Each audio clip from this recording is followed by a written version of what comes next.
Dans cette émission, les As du foot, on parlera de la deuxième journée du championnat national de football de première division. Tous les résultats sont connus. On aura également le classement général à l'issue de cette deuxième journée du national foot. On va évoquer également la question du centre de formation de Mounana. Comment sortir, comment éviter le pire à cette formation qui a décidé de se relancer dans le bain en jouant son match de la deuxième journée face au Football Club Canon Sansé. On en parle également dans cette émission. Qualification des joueurs, l'Union sportive d'OIM et l'Ozo Sport, l'ignorance, Odéré, vous le savez, les deux formations. D'abord, l'Ozo pour manque de joueurs qualifiés, mais également l'Union sportive d'OIM qui a aligné, son staff technique qui a aligné 7 joueurs non qualifiés. On comprendra le bien fondé de ce problème. Regard croisé, les clubs seront-ils en mesure d'aller jusqu'au bout du championnat national de football de première division? Les rumeurs. On va également évoquer les rumeurs de certains clubs qui trouvent insuffisant la manne financière donnée par l'État. Merci encore une fois de plus pour votre fidélité sans cesse à nos programmes. C'est les As du foot, votre émission de débat, d'analyse, de décryptage dans cette émission sur les antennes de Télé Africa. Serge Mungengi, c'est un plaisir pour nous de vous retrouver toujours tous les lundis. Est-ce que le plaisir est partagé? Oui, bonsoir Rodrigue, bonsoir Djibril, Mermoz, y compris Gaëtan. Oui, le plaisir est une fois de plus renouvelé. Et spécifiquement à l'endroit de Djibril qui nous rejoint, l'occasion de lui dire qu'il n'a rien raté. Derrière vous, Gaëtan nous a surpris. Hein, il est passé des cartons rouges au carton vert. Et Mermoz, qui avait un excès de méfiance, est passé au vert. Donc, c'est vous dire que vous n'avez rien raté. Vivement que les débats soient assez objectifs. Merci beaucoup, Serge Mungengi. Djibril Wanya, bon retour. Bon, ça, il a parlé pour moi. Hein. Oui. C'est un plaisir, Wanya. Merci, Gaëtan Kouka. C'est un plaisir également de vous retrouver. Toujours partagé, M. Bekale.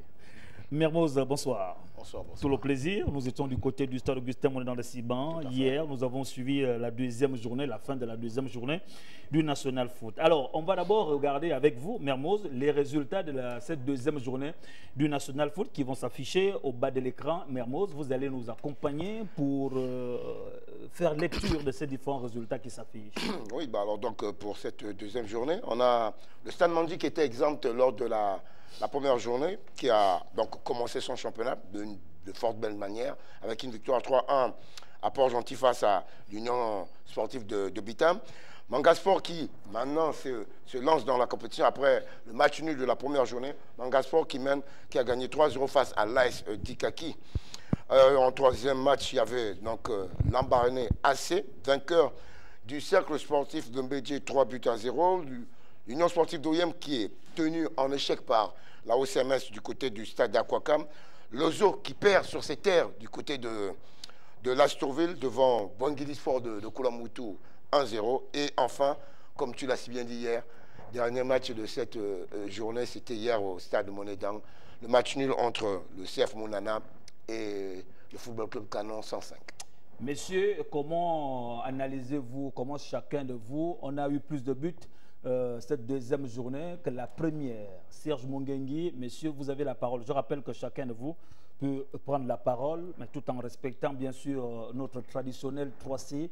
Soyons courts, clairs et concis. Oui, effectivement. Déjà sur la rencontre qui a opposé l'AC de Lambaréné au CSB, une équipe de l'AC qui a certainement retrouvé une partie de son effectif qu'il avait fait défaut lors de la première sortie. Oui.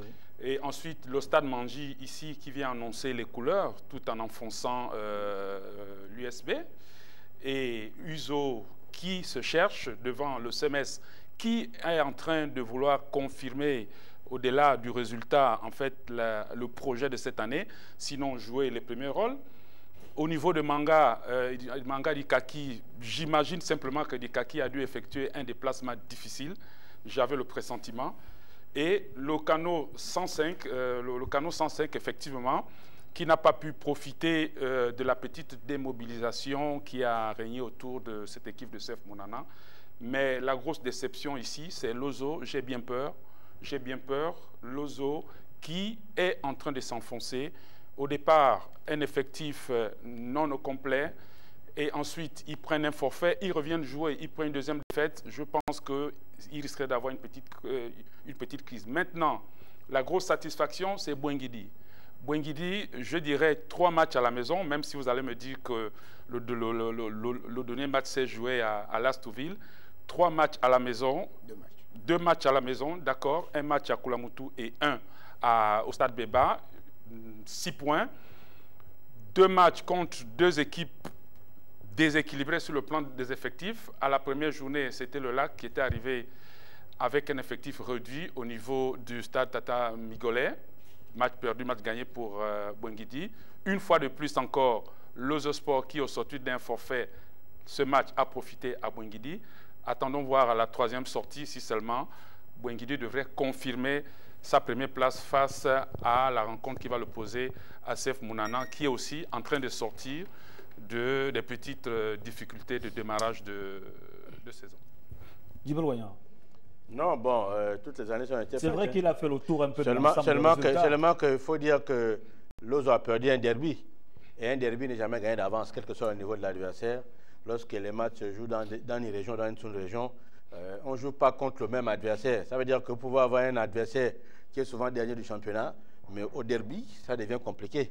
C'est pourquoi souvent Nice prend quelquefois des soucis au Monaco, et ainsi de suite. Ou alors Lens qui bat facilement Lyon pour le tiers du championnat de France. Donc, Lozo a joué avec son effectif puisqu'ils ont qualifié près de 20 joueurs. Je parle devant un initié qui sait de quoi je parle. Donc, Lozo a joué avec son effectif presque... Non, la 2e journée, ils ont joué avec l'effectif presque complet.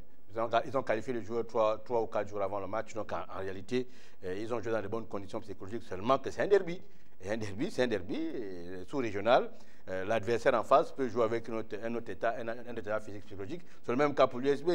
L'USB, on sait que quand l'USB joue ISO, c'est un autre paire de manches, quelle que soit la forme de l'USB, jouer contre ISO, quelle que soit la forme de l'USB, ça va être difficile pour l'Union sportive d'Oyem parce que l'USB joue plus avec la tête quand il joue contre ISO que techniquement ou tactiquement. Pourtant, ISO, c'est une bonne équipe. Ils ont un bel effectif. Ça s'est fait voir samedi contre le CMS, qui est notre grosse pointure. Vous avez vu que le score au niveau a été nivelé. Ça veut dire que le derby, c'est le derby. Quand on joue un derby, on n'est pas sûr, on est sûr de rien. Le petit poussé dans le derby peut faire mal. C'est pourquoi l'Espagnol, souvent, quelquefois, bat le Barça. Donc, le petit poussin, si je te suis bien, c'était Bouenguidi, tu sais. Non, permettez-moi de faire le tour de table. Hein. On va donner la parole à chacun. On va y revenir. Non, je voulais dire... Non, M. Wagnan. J'ai eu le plaisir d'avoir les affiches. D'accord. Les effectifs, il faut le dire clairement, l'Ozosport a des joueurs un peu plus confirmés que Bouenguidi Sport. L'Ozosport a préparé sa compétition avant Bouenguidi Sport. Elle était plus ou moins stable. Donc, si Bouenguidi gagne, c'est que ça, il y a eu de gros efforts faits par Charles Delika, ou alors le contexte du derby. Moi, j'ai regardé les images, parce que c'est en direct, il y a eu quelques bribes d'images sur les différents supports de communication. Bouenguidi, pour une fois, même déplacer un comité de supporters pour arriver à la Souville. Ça veut dire que, voilà, le derby était vraiment un derby. Merci. Gaëtan Kouka, l'analyse des résultats. Bah, écoutez, à ce niveau, il y a... Surtout, je voudrais qu'on se focalise sur l'Union sportive de Vitam, qui est calme du côté du stade Pierre-Claver Divungué de Port-Gentil. Bouenguidi, qui réussit son vis-à-vis face à l'équipe de Lozo. CMS, Uzo, un but partout. Ben écoutez, dit comme ça, il y a principalement 3 choses à retenir. N'oublions pas également la victoire de Manga. La première, c'est de dire que bon, les Cadors peinent justement en ce début de saison justement de pouvoir confirmer, donc tirer les autres. Parce qu'à la première journée, USB a fait une bonne opération et malheureusement, elle aurait dû confirmer lors de la seconde. Par contre, Manga, qui est l'un autre Cador, qui a fait un mauvais pas lors de la première journée, qui se rattrape en seconde. Donc ça tâtonne un peu au niveau des Cadors. Bon, après, l'autre constat, c'est qu'au niveau de la queue, donc M. Wagnan venait de le dire, on a Bouenguidi et l'Ozosport, et c'est le CS Mbenje qui de ce côté aussi tâtonne un peu. Là encore, on peut exclure Bouenguidi qui fait une bonne prestation, mais du côté de l'Ozo et de Mbenje, ça tâtonne. Et l'autre constat qu'il faut faire, c'est qu'effectivement, par rapport à la première journée, on a eu plus de buts marqués, donc c'est les 3 points positifs, on va dire, ou les 3 points retenus pour cette deuxième journée. Alors, je souhaite, mais on va vous donner la parole, je souhaite qu'on se focalise aussi sur le match Stade Mandi, parce que Stade Mandi est exempt lors de la première journée, qui s'impose facilement ou pas, avec on va le voir, face à l'Union sportive de Bitam.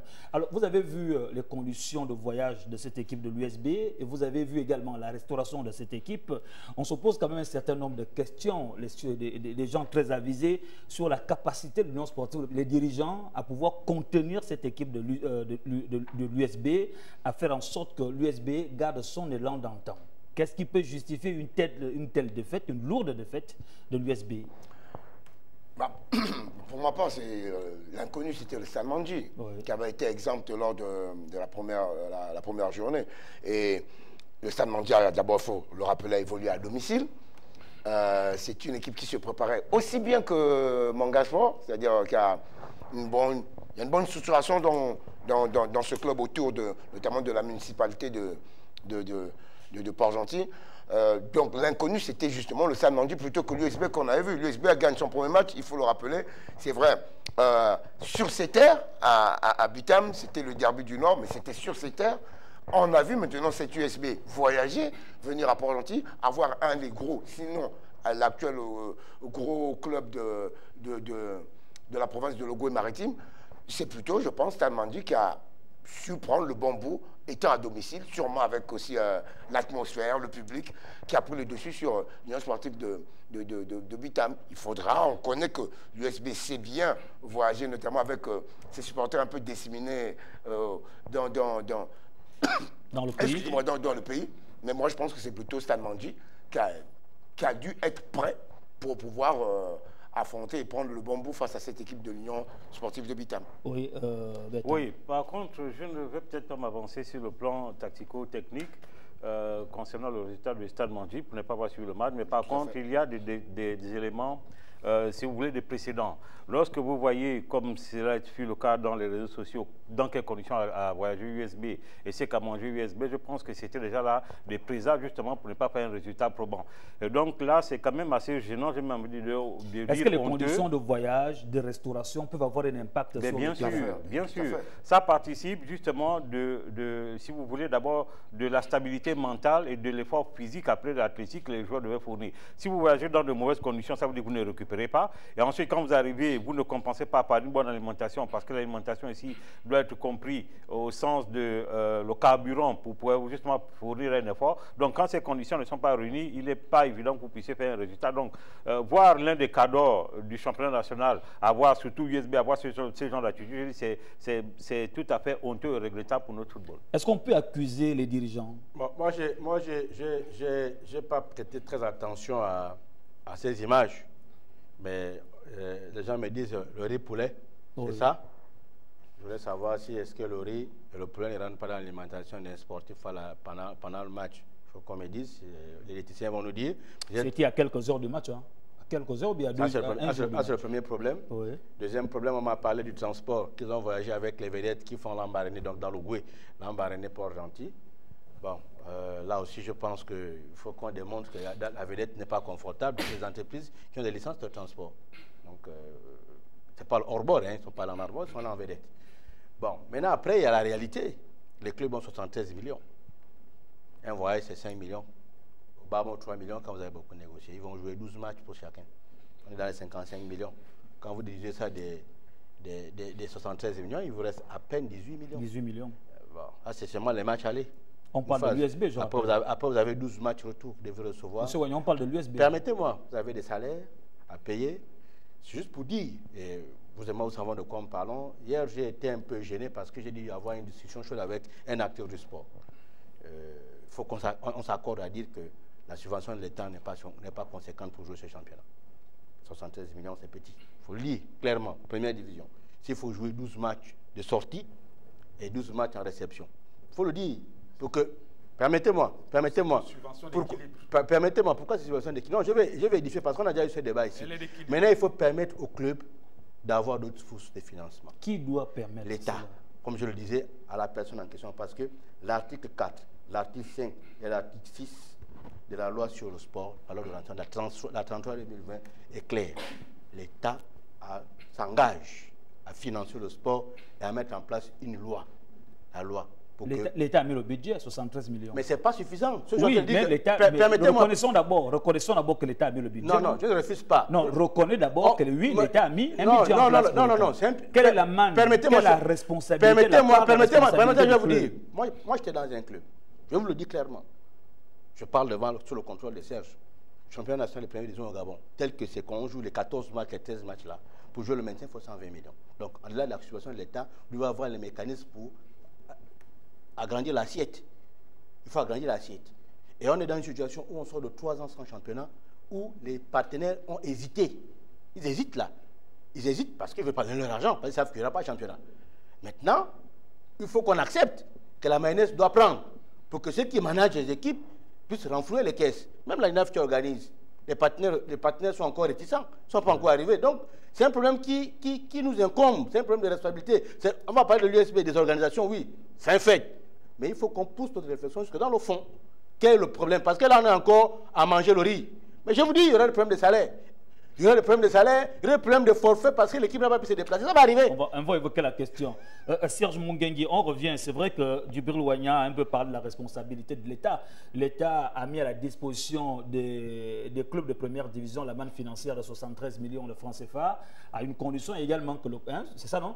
À une condition également que le club également puisse avoir suffisamment aussi d'éléments financiers pour pouvoir poursuivre. Prenons le cas de l'Union sportive d'Ibitam. Est-ce que l'USB, nous connaissons un peu le contenu et le contenant de cette équipe, nous connaissons l'image de cette équipe et tout ce qui tourne autour de cette équipe.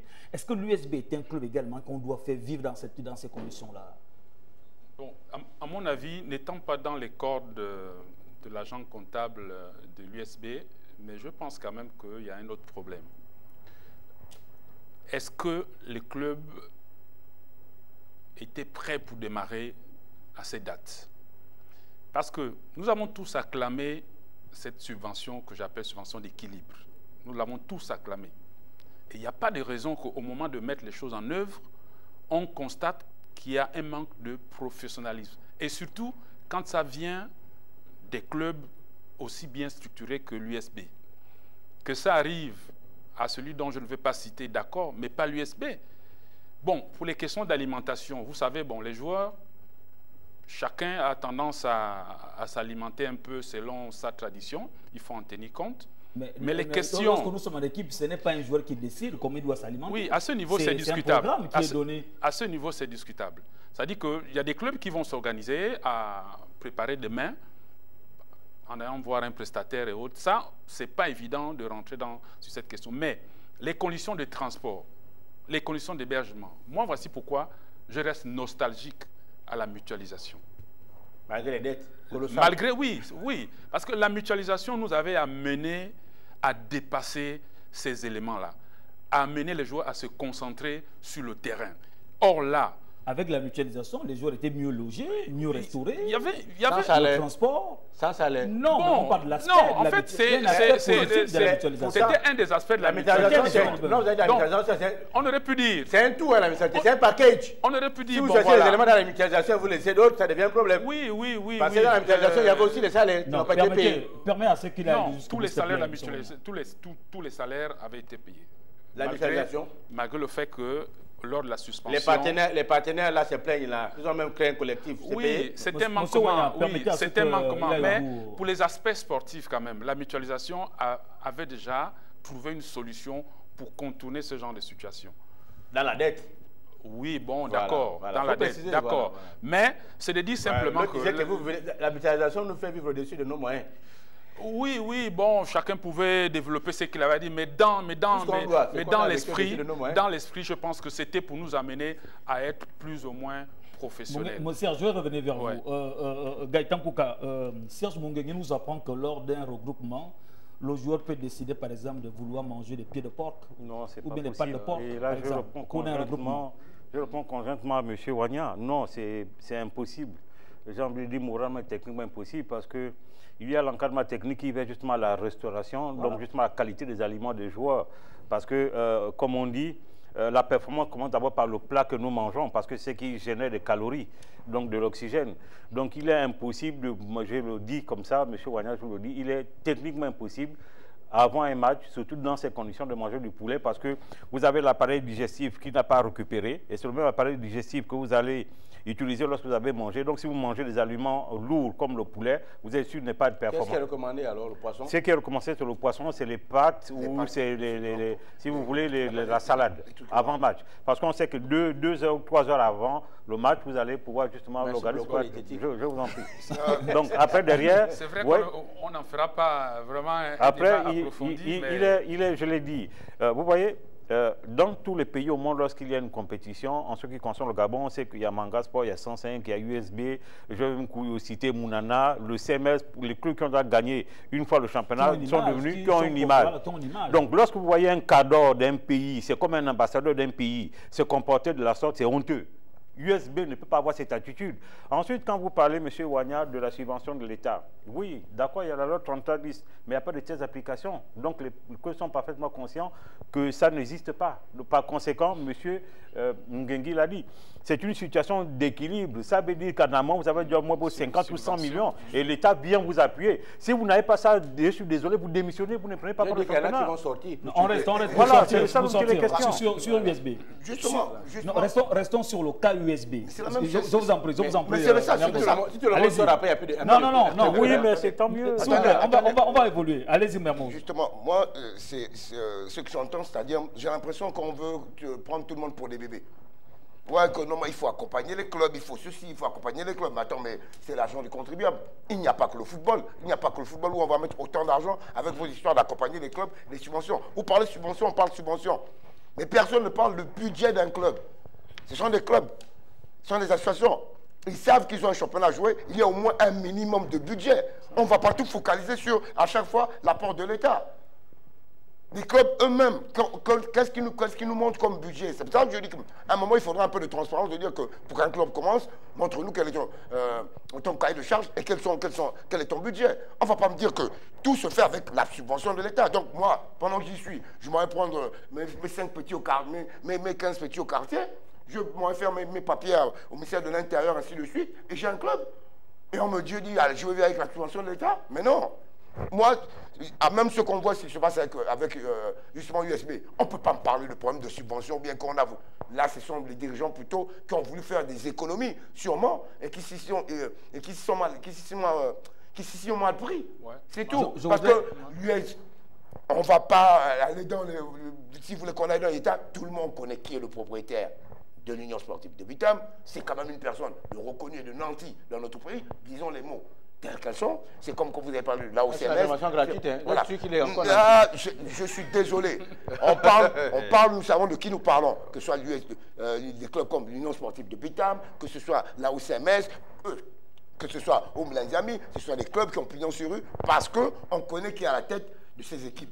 Maintenant, quand on parle aussi, excusez-moi rapidement, quand on parle justement de ce problème de subvention de l'État et qu'il faudrait les accompagner, les accompagner dans quoi? Vous êtes des clubs, organisez-vous.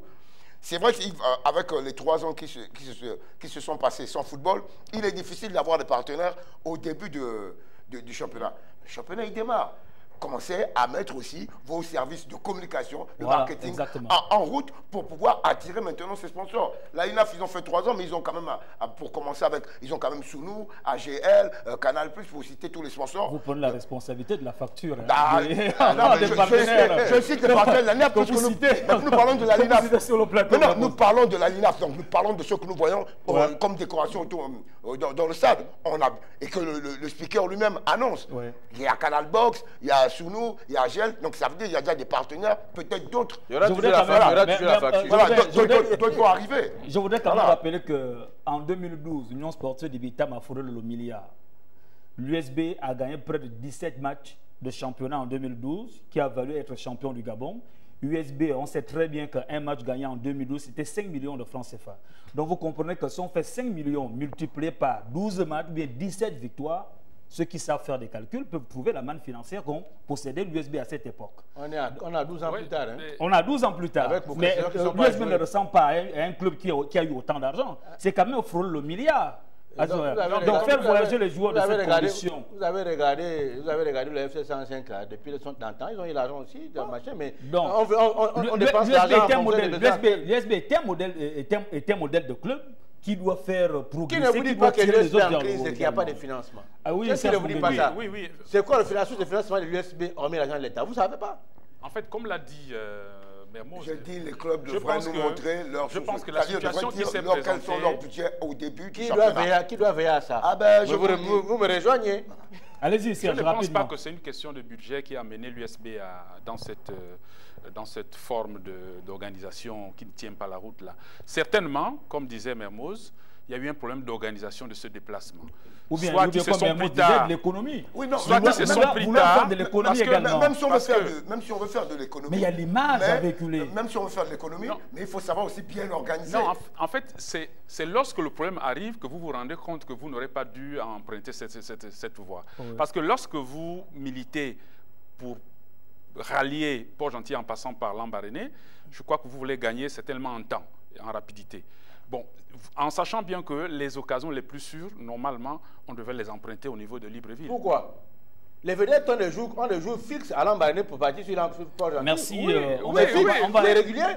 D'accord. On va évoluer sur cette question-là. On a également vu Manga Sport qui s'est rattrapé. C'est vrai que Asdikaki n'est pas véritable foot de guerre, mais Manga Sport s'est quand même réveillé, Gaëtan. Oui, mais je l'ai dit que... C'est un non-événement. Hein. Si Manga Asdikaki joue à Rwanda, bon...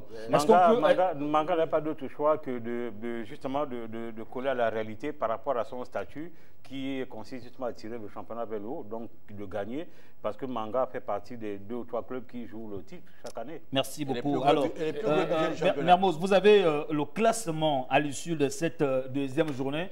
On va également le voir en image, le classement qui va s'afficher. L'équipe de Bouenguidi prend désormais le peloton de tête. Bouenguidi qui fait, on va dire, la belle opération dans cette deuxième journée. Il faut rappeler que Bouenguidi a gagné déjà ses deux premiers matchs, joué, on va dire, un peu sur ses terres, puisqu'ils n'ont pas bougé de leur province d'origine. Donc, Bouenguidi est en tête avec 6 points. Je crois que c'est une belle opération. Maintenant, on a vu les équipes comme le Canon 105, le Manga Sport, Canon 105 qui plutôt cale, puisque Canon 105 avait eu 3 points sur tapis vert. Sans jouer. Hein. Voilà, sans jouer sur la première journée. Donc, le Canon 105, deuxième avec 4 points, ainsi que Manga Sport qui, lui... Il cale comme il est en déplacement. Oui, en déplacement, mais on est sur Libreville, soyons quand même bien honnêtes. Ils ont joué Mounana n'est pas... Permettez-moi, nous faisons un classement. Pas Zagre Bellinga, hein. Nous donnons le classement. Allons-y, Mermoz, allons-y. Donc 105 qui, pour moi, donc fait match nul après avoir pris 3 points sur tapis vert. Donc face à Mounana, donc se retrouve deuxième avec 4 points. Troisième, Manga Sport qui se relance avec cette victoire face à l'AS Dikaki. 4 points, on va dire maintenant au milieu du tableau, c'est peut-être ce groupe à 3 points constitué de Vautour Club qui, rappelons-le, n'a joué qu'un match et a été exempt ce week-end. Le Stade Mandi qui a commencé ce week-end, puisque c'était le club qui était exempt en première journée. Lambaréné AC qui s'est relancé avec cette victoire pour pouvoir prendre ses 3 premiers points. L'USB donc qui a calé du côté de Mandi qui se retrouve avec 3 points. Comme l'AS Dikaki qui avait eu 3 points sur tapis vert face à Mounana qui est revenu un peu à la réalité face à l'ogre qu'est Manga Sport.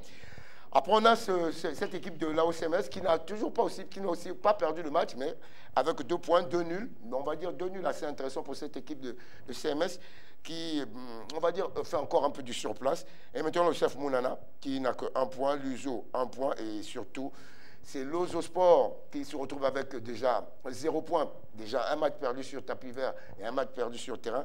Et surtout, le sexe sportif de Benji, dernier, 0 point, avec 2 matchs joués sur terrain et 2 défaites. Donc, il faudra penser à la relance lors de la prochaine journée pour cette équipe de Logoué-Maritime. On va passer tout de suite à l'image, d'abord commenter et analyser également les hommes du match. Vous savez, l'initiative de l'homme du match est d'encourager, permettre à ce que les talents puissent être distingués sur le terrain. Alors, on regarde cette image avec vous, Mermoz. Nous faire un petit récapitulatif des joueurs, des hommes du match.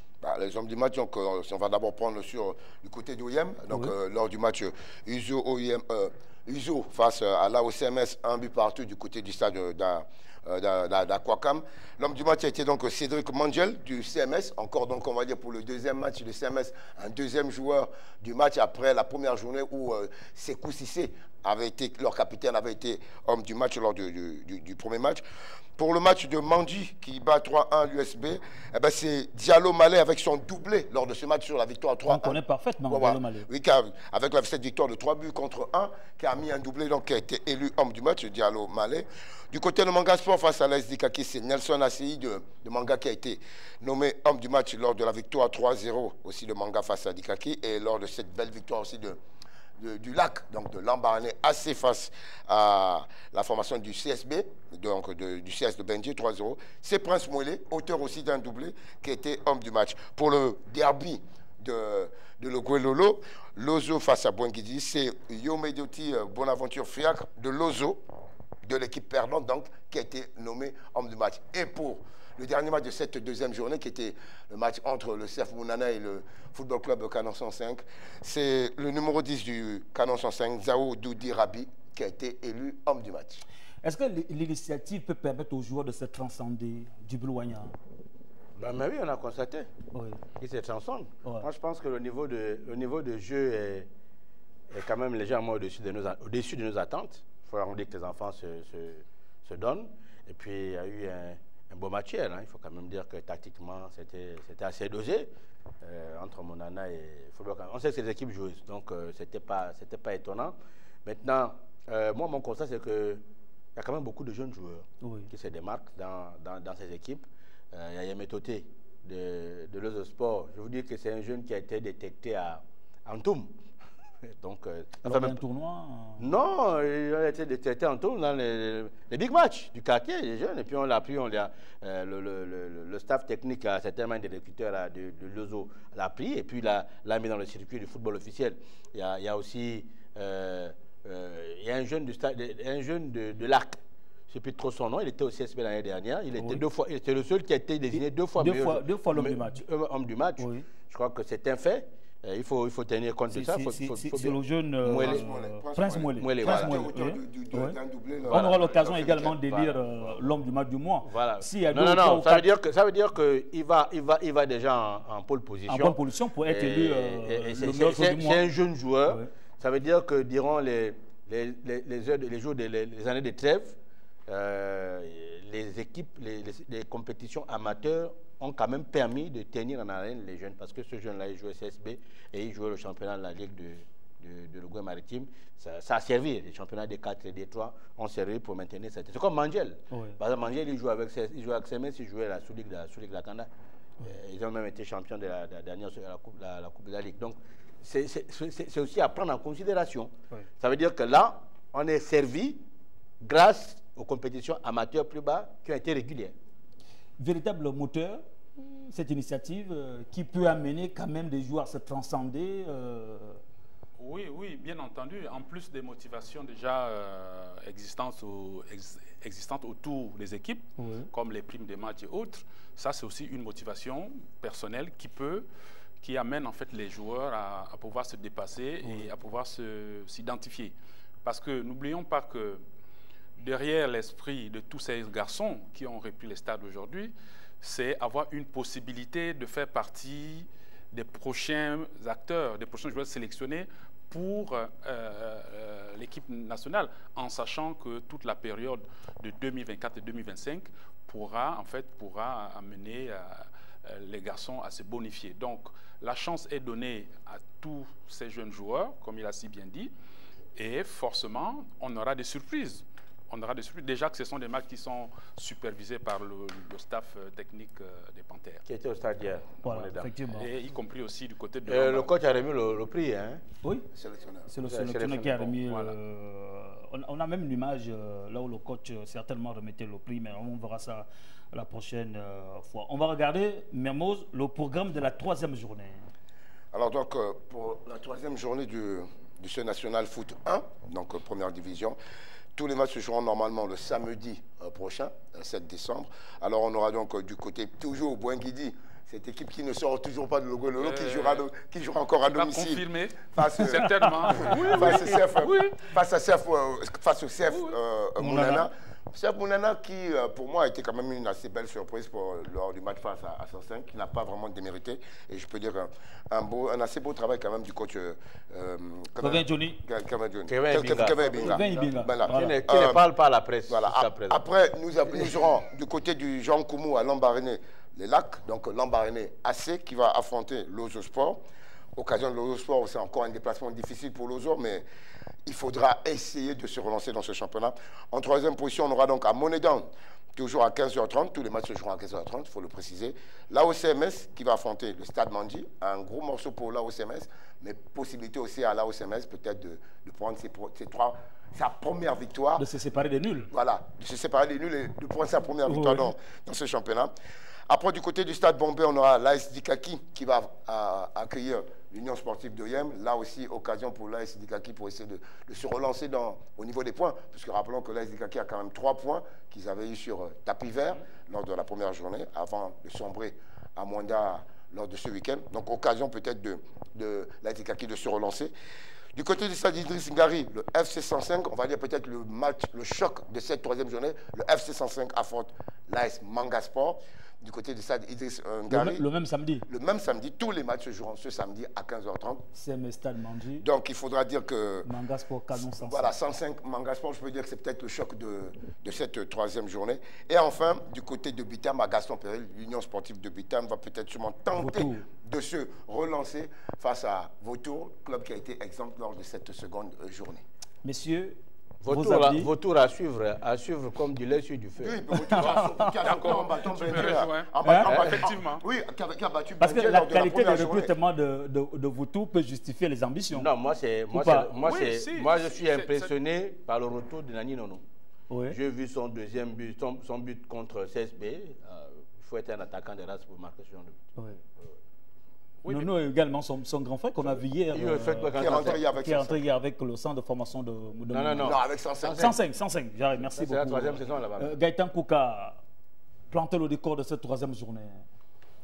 Ben, écoutez, il n'y a pas à planter le décor est déjà planté par le tirage, simplement que les cadres doivent confirmer et les petits poussés, comme on dit, devraient se maintenir parce que pour certains, le titre se joue maintenant et d'autres, le maintien se joue maintenant. Et puis, il faut être dans de bonnes dispositions en espérant que les dirigeants vont nous éviter le spectacle que nous a présenté USB pour que les joueurs soient suffisamment prêts et performants pour une victoire. Merci beaucoup. On va toujours rester dans le championnat national de football de première division. On reste avec le cas du centre de formation de Mounana. Comment éviter le pire? Je ne voudrais pas qu'on y revienne sur les aspects qui étaient déjà ici il y a quelques semaines, mais sur un aspect purement sportif. Comment sauver les joueurs dans ces conditions-là? D'abord, on nous annonce à la dernière minute qu'un communiqué, il y a eu un changement de tête à la tête, permettez-moi de l'expression, du centre de formation de Mounana. Quelqu'un assure désormais l'intérim. Le comité exécutif a été refait rapidement, Mermoz.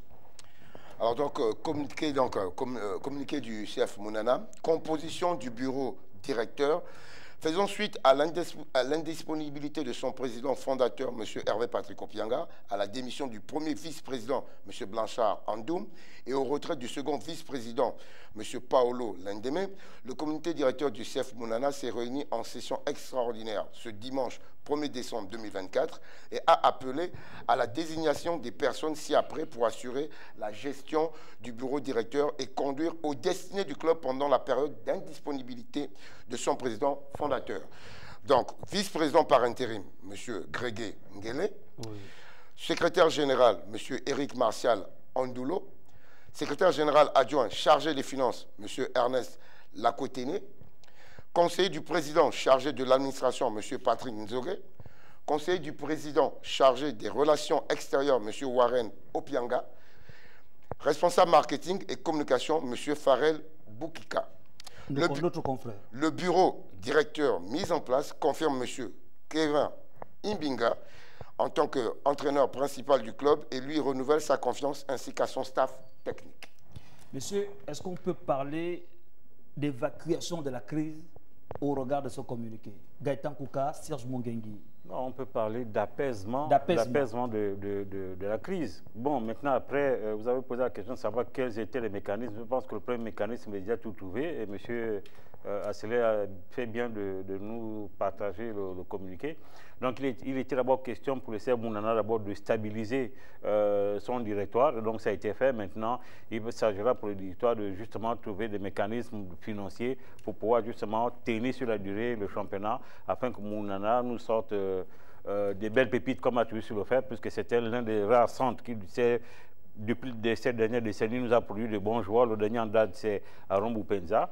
Et donc, ce n'est qu'au bénéfice et au crédit du football, sachant que cette situation aurait perduré, on aurait perdu des talents certains et on aurait vu des Gabonais qui se seraient retrouvés au chômage, et donc ça aurait été tout à fait regrettable. Je pense, moi, quand je vois comment ce communiqué a été fait, et surtout la rapidité avec laquelle ils ont réagi avec ce communiqué et cette reformation de leur comité exécutif, voilà, de leur bureau directeur. Moi, je pense qu'on appelle ça pour l'instant une assez bonne gestion de la crise qui pouvait couvrir dans le club. Rappelons que le problème du club, c'est le président fondateur qui a un problème. C'est le président fondateur qui a un problème extra sportif qui n'a rien à voir avec, on va dire, l'aspect sportif du club. Donc avec l'aspect sportif, c'est un problème personnel du président. Mais bon, sachant que l'omnipotence et l'omniprésence de ce président avec son club en tant que fondateur du club, on aurait pensé que ces déboires et ces démêlés avec la justice auraient pris le pas sur peut-être la gestion du club. Donc en refaisant ce bureau directeur, je crois que ça tient à rassurer déjà d'abord les joueurs qui pouvaient se demander qui va diriger, puisque le président fondateur est indisponible, les vice-présidents se sont retirés. On pouvait penser que la maison tombait, le bateau était en train de prendre complètement l'eau, en montrant qu'on a mis quand même de nouveaux dirigeants à la tête, même si c'est par intérim. Cela peut d'abord rassurer les joueurs qui peuvent être confiants en se disant que quelque chose se fait pour que ce club puisse jouer le championnat au-delà des démêlés judiciaires qu'a son président fondateur. Serge Mogengue, est-ce qu'on peut parler de l'intérêt des joueurs qui a été vu après ce remaniement? Est-ce qu'on peut dire que les dirigeants ont vu l'intérêt du football? Surtout les joueurs aujourd'hui, ils ont recruté, ils se sont préparés, ce qui est intéressant. Oui, bien entendu. Déjà que le CF Mounana, c'est quand même une grosse structure. C'est un investissement colossal qui a été effectué à cette occasion. Donc, je voulais dire ici que la LINAF, l'organisateur, avait déjà le pressentiment qu'il leur fallait avoir un peu plus de temps pour s'organiser. Malheureusement, les calendriers étaient déjà annoncés, mais c'est à tout bénéf que... Un geste avait été fait déjà même pour la première journée quand voilà, on a décalé la mise en œuvre, sur le mardi. Et puis, bon, en sport, c'est des situations qui arrivent. Je crois qu'autour des années, l'année 2015, si j'ai bonne mémoire, avec Katumbi au niveau de la RDC, il avait des démêlés judiciaires avec le pays. Bon, mais malgré ça, l'équipe de Lumbashi a continué à fonctionner. Donc, en fait, il fallait juste attendre un peu de temps pour pouvoir trouver la bonne parade et asseoir une organisation pour pouvoir rentrer dans la compétition. C'est une très bonne chose que les choses se passent ainsi. Oui, je vais vous revenir. Djibril Wagna, ça peut être source de motivation pour faire plaisir, pour faire honneur peut-être à leur président de là où il se trouve, pour démontrer la face du monde que Mounana reste Mounana. Non, mais il faut dire que faut envoyer le mérite au staff technique et aux joueurs. Parce que des retours qu'on a, ce sont eux qui ont motivé cette stabilisation. Parce que les joueurs étaient déterminés à jouer, quel que soit Alpha. Il faut le dire. Maintenant, cette détermination s'est peut-être fait ressentir par l'ouverture du score contre le football canon 105. Maintenant... cette détermination également, de leur président également, oui, qui est un monsieur très déterminé. Le communiqué qui est sorti aujourd'hui fait foi encore de cette détermination à vouloir jouer le championnat, parce que la rumeur, il faut le dire, pour certaines mémoires, Mounana devait être déclaré forfait et descendre en deuxième division pour l'année prochaine. Ce qui ne semble pas encore être le cas, puisque j'ai l'impression qu'ils se sont remis en selle. Nous savons qu'il y a beaucoup de responsables du club qui avaient déjà dans leur mentalité acquis le principe de la défaite, cette défaite-là. Maintenant, on a remodelé, c'est parce que c'est tellement qu'on veut jouer, et on va aller jusqu'au bout. Les gens ont parlé de questions de financement. Le fait que maintenant va se déplacer à Koulamoutou serait un exemple à montrer que quand le président n'est pas là, l'organisation sportive peut avoir des sources de financement ou alors des mécanismes pour faire continuer l'activité malgré l'absence du président fondateur propriétaire. Merci beaucoup. Gaëtan Kouka. Oui, mais cependant, derrière ces bonnes notes, M. Bekale, derrière ces bonnes notes, il y a quand même beaucoup de préoccupations. Je pense que depuis que nous sommes sur ce plateau, nous avons cessé de décrier que la gestion de nos clubs, si vous voulez, la gouvernance doit être revue.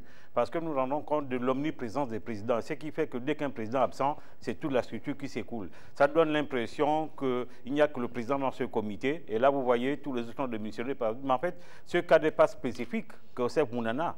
Quand vous voyez qu'aujourd'hui, 95% des clubs qui ont été, si vous voulez, créés, fondés par des individus, sont dans cette configuration. CMS, par exemple. Le CMS, le Football Club Canon 105, le Football Canon 105, AS Dikaki, et j'en passe. Vous voyez, ça veut dire qu'on doit revoir ces modèles-là pour repartir dans une gestion beaucoup plus ouverte, de façon justement à éviter que lorsqu'un dirigeant a une difficulté, quelle que soit la difficulté, que le club puisse fonctionner, parce qu'il y va là de la vie des footballeurs. Est-ce que les dirigeants eux-mêmes aussi ne sont pas à l'origine d'une telle situation? Non, mais même si... les dirigeants eux-mêmes aussi ne sont pas... S'il vous plaît.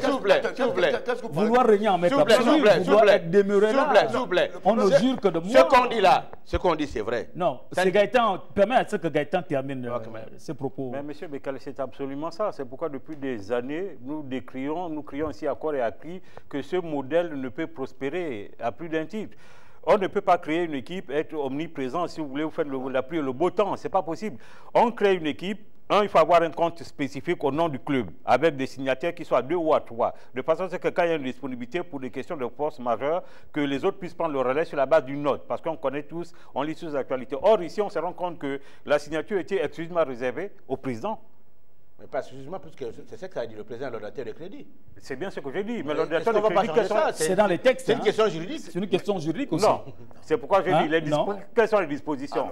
C'est une personne morale. C'est une personne morale qui a un trésorier. C'est une personne morale qui a un trésorier. Et le président doit avoir la contre-signature avec le trésorier. Mais c'est ça. Or ici, est-ce le cas? Je ne pense pas. Sinon, on ne parle pas de ce qu'on ne connaît pas. Non. Mounana a joué, hein? Ils ont voulu voyager mardi. Pourquoi Mounana n'a pas fait pris part à la première journée? Mais ils ont voulu... Non, ne rentrons pas dans ce débat-là parce que... D'accord. On va rentrer dans les choses qui vont nous dépasser. Non, on évoque... Mounana était prêt à aller jouer contre Aspire. On évoque les cas sportifs. Ce que nous disons, c'est que globalement, il faut revoir la structuration et la gouvernance de nos clubs. Parce que le constat est qu'il y a trop d'omniprésence de nos présidents dans Je suis d'accord, mais il faut aussi que si on casse la gouvernance du président propriétaire fondateur, il faut aussi que les collectivités s'impliquent. Mais c'est pourquoi on dit... Permettez-moi. Permettez-moi. Ne me dites pas que je dis faux lorsque je parle de Montpellier. Ça fait 40 ans que c'est la famille Nicolin qui gère Montpellier. Non, je ne suis pas d'accord avec vous. Je vais vous dire pourquoi. Permettez-moi. En tout cas, c'est comme le PSG. Permettez-moi. Oui. Lui, Nicolin, est parti. Il décède. C'est son fils qui a pris. Ça fait 30 ans. C'est lui le président du club. Est-ce que c'est un bel exemple? Non, je suis en train de dire. La question qu'on se pose, est-ce que Montpellier n'est pas un club d'élite en France? Professionnel. Si. Bon. Quand on prend le modèle des clubs comme CMS, qui peut impliquer le leadership que Alaba fait à CMS maintenant? Qui peut impliquer le leadership que Idi Singari... Permettez-moi. Qu'Idi Singari fait avec le lobbying qu'il met en place pour SC105. Ça peut être la même chose. Mais ça se passe entre fils. Permettez-moi.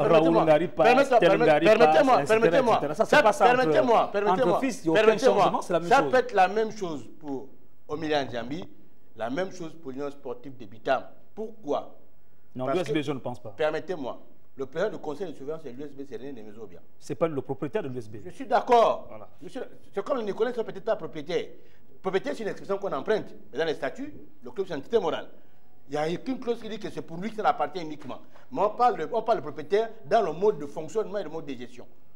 Mais je vous dis, qui pouvait amener Mounana à cette performance-là, qui n'est pas au Pianga, et qui peut amener le truc président Mazembe à cette performance-là si ce n'est pas Katumbi? Non, je pense que non, s'il vous plaît, je ne peux pas laisser. C'est les questions que je me pose. Répondez-moi. Allez-y, rapidement, Gaëtan. C'est que le club est une personne morale. Il a parlé de Montpellier, je prends le cas du PSG. le club du PSG a voulu racheter le Parc des Princes. Pourquoi ça n'a pas marché? Parce que la mairie, qui est le véritable propriétaire du Parc des Princes, c'est un sujet. C'est de ça dont il est question. Il s'agit ici de remettre... La mairie, c'est pas le club, hein. Laissez-moi vous répondre. Le PSG qui a voulu racheter, qu'est-ce qui se passe en réalité? C'est que ce sont les collectivités territoriales qui mettent en place, vous voyez, ces personnes morales, et ensuite, dans le cadre de l'actionnariat, font justement un appel d'offres. Et donc, quelqu'un arrive, il dit, moi je suis actionnaire majoritaire pendant 3 ans, et j'apporte ça comme recette. Voilà comment ça se passe. Donc, à Montpellier, il y a Kelly Nicolas qui mais c'est bien, vous m'avez dit... On a placé le temps, Mermoz, s'il vous plaît. On a placé le temps, s'il vous plaît. C'est Katumbi qui fait appel d'offres. Permet, allez, Mermoz, rapidement, s'il vous plaît. Ne mélangeons pas notre système à nous ici et là où les autres sont... L'Hexagone. Voilà, les autres sont plus structurés. Les Nicolins sont majoritaires, mais ils ne sont pas les seuls. Merci beaucoup. Merci, Mermoz. Merci. Tous les clubs. Merci. On va parler rapidement. On va parler rapidement de la qualification des joueurs. Le sujet fait grand bruit autour du football, vous le savez. L'Union sportive d'OIM a perdu au-delà de la perte sur le terrain, mais a perdu également sur tapis vert pour avoir aligné 7 joueurs non qualifiés. Dérive ou ignorance, la même chose également pour Lozo. Alors, Gaëtan Kouka, comment se fait lorsqu'on débute? Qu'est-ce qui est fait lorsqu'on débute le championnat? Qu'est-ce qui est fait? Quels sont les critères? Il y a, lorsque vous prenez par une compétition, il y a ce qu'on appelle de manière globale le cahier de charge. Oui. Le cas qui nous intéresse ici est le cas de qualification des joueurs.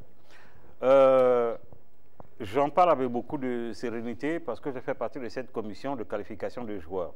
Il a été indiqué au président du club et aux différents secrétaires généraux les conditionnalités dans lesquelles les joueurs devaient être qualifiés. Et cela longtemps avant justement que le championnat démarre. Et ces conditions étaient lesquelles? 1, avoir un certificat médical, du moins faire des examens médicaux. Donc, au sortir d'un certificat médical. 2, avoir un contrat. 3, avoir la pièce d'identité. Et 4, pour les étrangers, avoir un CIT.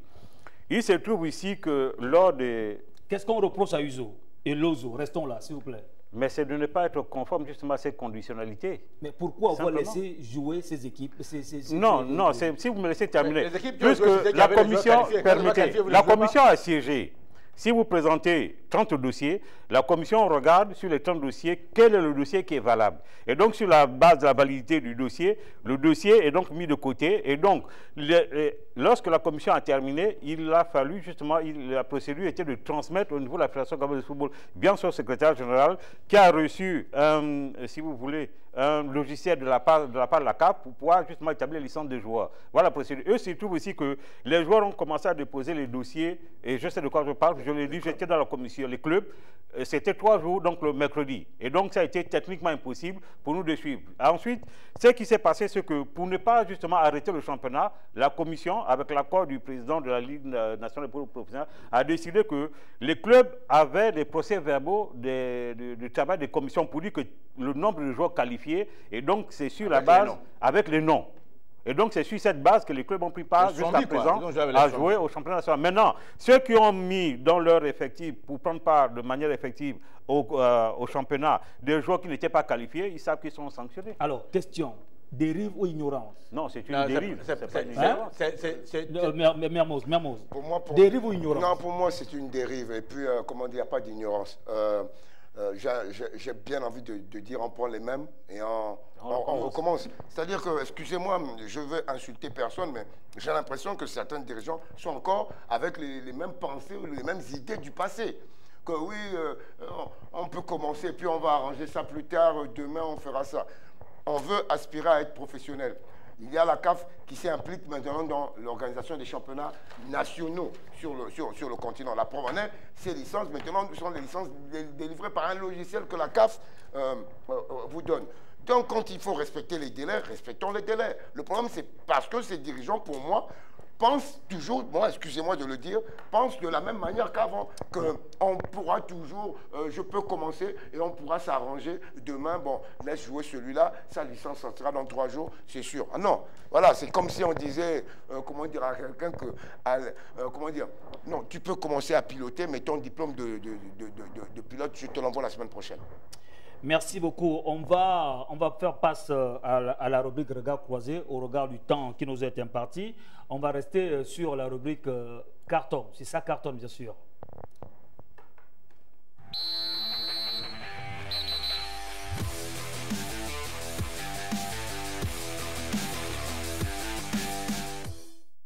Djibril Ouagna, vous avez 3 cartons. Non, là, je prends un carton rouge. Oui. Bon, moi, je suis un défenseur du sport amateur. Rapidement, allez. Et donc, je donne un carton rouge au club de la sous-ligue d'Akanda. Oui. Parce qu'ils ne sont pas venus à l'Assemblée générale. Et l'Assemblée générale ne se déroulant pas pour faute de quorum. Donc, elle est repoussée, sauf que c'est un coût. Donc, la sous-ligue, c'est une organisation qui vit des cotisations ou alors des moyens qu'on tire par les cheveux. Ajouter encore une autre assemblée générale et réorganiser, ça coûte un coût et j'ai comme l'impression que les clubs là-bas ne savent pas réellement quel est leur rôle. Est-ce que l'absence de délégués aussi ne peut pas justifier le boycott d'une assemblée générale? Je ne demande pas à ce que vous puissiez répondre, vous avez déjà répondu à la question, vous avez déjà répondu, c'est quand même une préoccupation. À chaque question, une réponse. On va revenir. Allez-y. C'est une manière également de boycotter l'assemblée générale, elle n'est pas venir. Carton vert à la commission de qualification des joueurs, dans la mesure où il y a eu plusieurs laxismes. Et cette fois, voici une commission qui fait dans la rupture en appliquant strictement le règlement tel que prédéfini. Carton vert. Ah bon, mais vous faites partie de la commission qui fait dans la rupture. J'hésite un peu. Vous n'avez pas revenir avec le carton rouge. J'hésite un peu. Allez-y. Bon, on va prendre.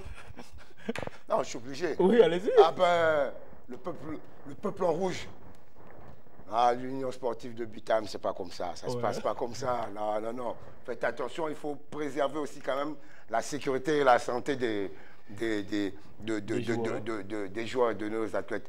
On a le calendrier, il est déjà fait. Tout le monde connaît à quelle heure il joue, quand est-ce qu'il joue. Donc je crois qu'on peut prendre, même si on veut faire peut-être des économies, on peut prendre ces précautions pour pouvoir faire mieux, voyager et mieux manger les joueurs. Donc merci. Vraiment, carton rouge pour cette journée. Merci beaucoup, Bernouz. Gaëtan Kouka. À la suite de M.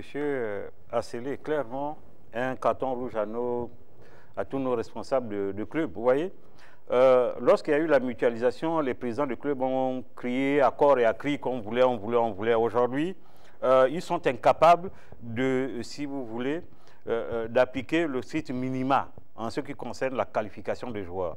Et c'est d'autant plus regrettable parce qu'un joueur qui n'est pas qualifié, c'est comme un véhicule qui n'a pas d'assurance, il n'a pas le droit de circuler. Donc, carton rouge aux dirigeants du club qui, jusqu'à présent, n'ont pas pris conscience de l'importance du championnat et du fait que les choses doivent se faire dorénavant dans les normes. Merci beaucoup, Serge Bungengi. Merci Gaëtan Kouka, Djibril Ouagna, qui est dans son téléphone, certainement qui a reçu des messages. Merci également, Mermoz. L'équipe éditoriale de cette émission a été chapeautée et dirigée par Berlek Lekoba. L'équipe rédactionnelle, Solange Pambo, Joël Moununga a réalisé cette émission des As de foot. Nous espérons vous retrouver la semaine prochaine, pour être un peu plus précis, lundi prochain. N'oubliez surtout pas, allez-y au stade pour le compte de la 3e journée du championnat national de football de première division. Nous avons parlé football, les spécialistes du football. C'est ici qu'on retrouve des analyses qu'il vous faut. Portez-vous comme un ballon de foot, toujours en mouvement.